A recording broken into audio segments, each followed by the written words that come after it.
Léon Kengo Adondo, vous avez été reçu par le président de la République à qui vous avez transmis un message.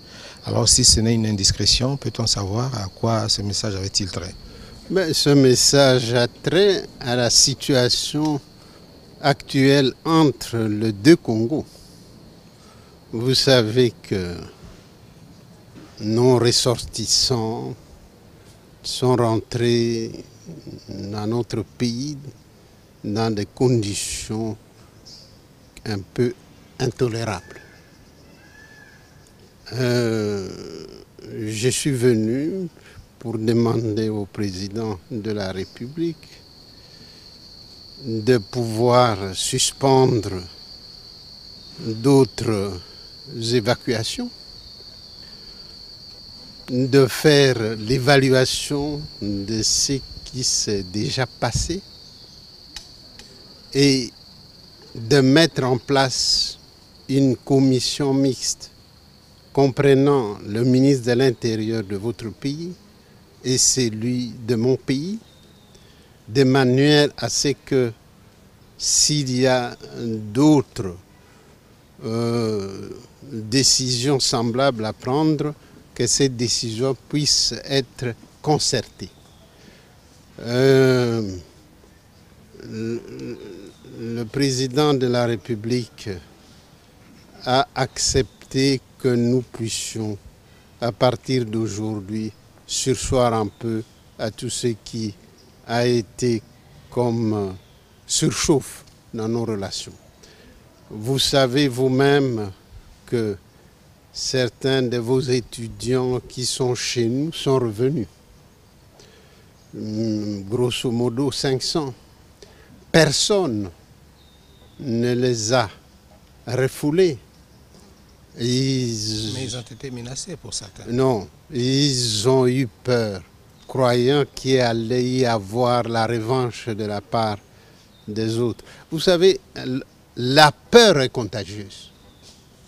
À partir du moment où ils sont habités par la peur, cette peur se transmet de bouche à oreille. Mais il y en a qui ont été violentés quand même.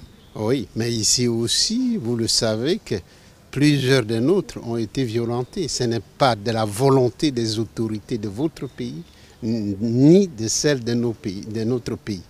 Mais c'est une situation qui peut arriver à partir du moment où on se sent menacé. On se sent menacé et on veut aggraver soi-même la situation.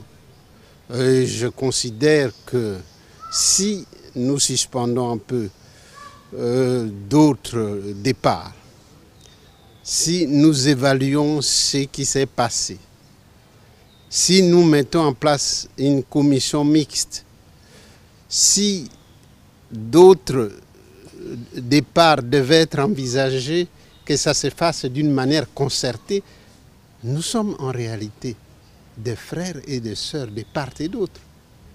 Alors, nous ne pouvons pas prendre des décisions pour faire partir les uns et les autres, alors que nous sommes des frères et des sœurs.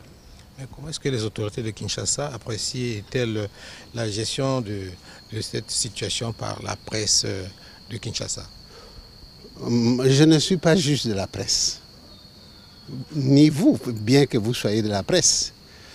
Chacun, lorsqu'il y a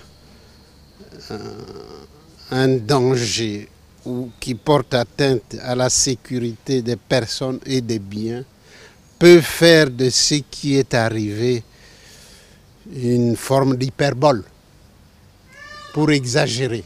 Je ne suis pas venu ici pour faire une démarche d'exagération. Je suis venu ici pour demander l'apaisement, pour permettre aux deux pays de pouvoir évoluer ensemble, gérer la situation et ne pas montrer que nous sommes dépassés. Je dis il faut faire très attention. Aujourd'hui, que ce soit ici, que ce soit là-bas, il y a environ 60% de jeunes. Et tous ces jeunes n'ont pas d'emploi. Les uns l'ont, d'autres pas. dans une dizaine d'années, vingtaine d'années, ce serait plus 60%, ce serait 80%.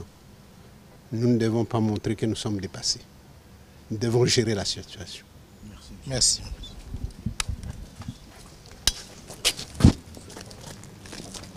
Merci.